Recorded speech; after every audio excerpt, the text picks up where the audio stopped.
under-the-radar stars, players that deserve more recognition. There's no question about that. And these guys, I mean, Nate Davis, we talked about earlier, Ball State. He's seen as a top, possibly a first-round pick in the NFL because he can make all the throws and he's accurate. Yeah, absolutely. He's a really nice-looking prospect.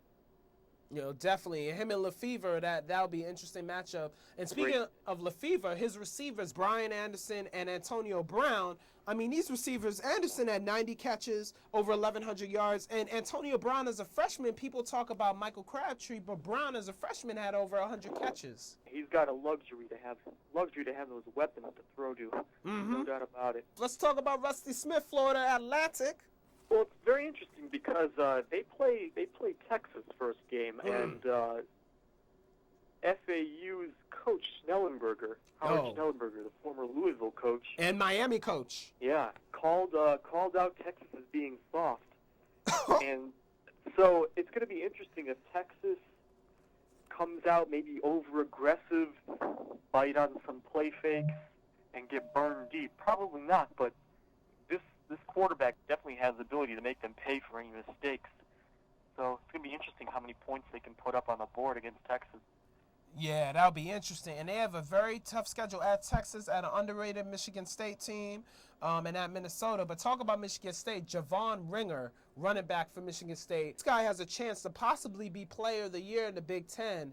And he's projected, him and P.J. Hill are the top backs, and Chris Wells, are the top backs in the Big Ten. And Ringer had over 1,400 yards last year, good speedster. Yeah, he's definitely kind of overlooked, and Michigan State could be a sleeper team in the Big Ten. That's right.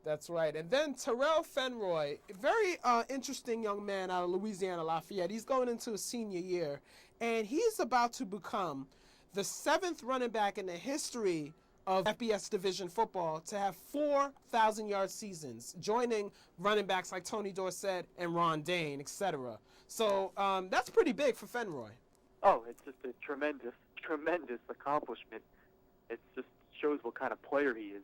Yeah, just consistency, down in that Sun Belt Conference. And Eugene Jarvis, too bad Kent State is terrible, but he's such a solid back, a leading rusher coming back.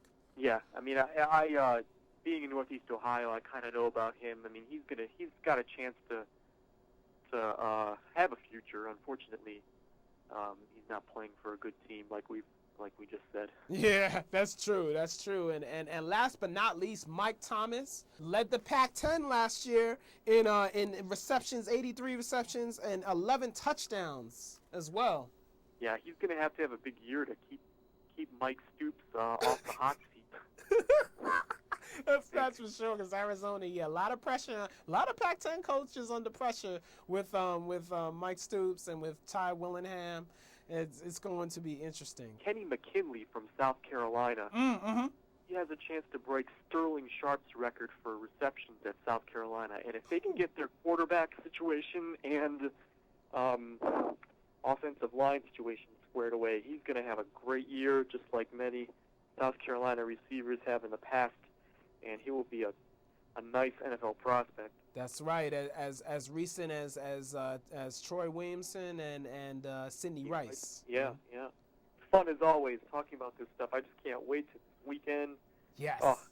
Yes, indeed. Oh, man, there's no question. And at any time, you're welcome on the show. And I thank you for your expertise once again, for your knowledge. And thanks again, Paul.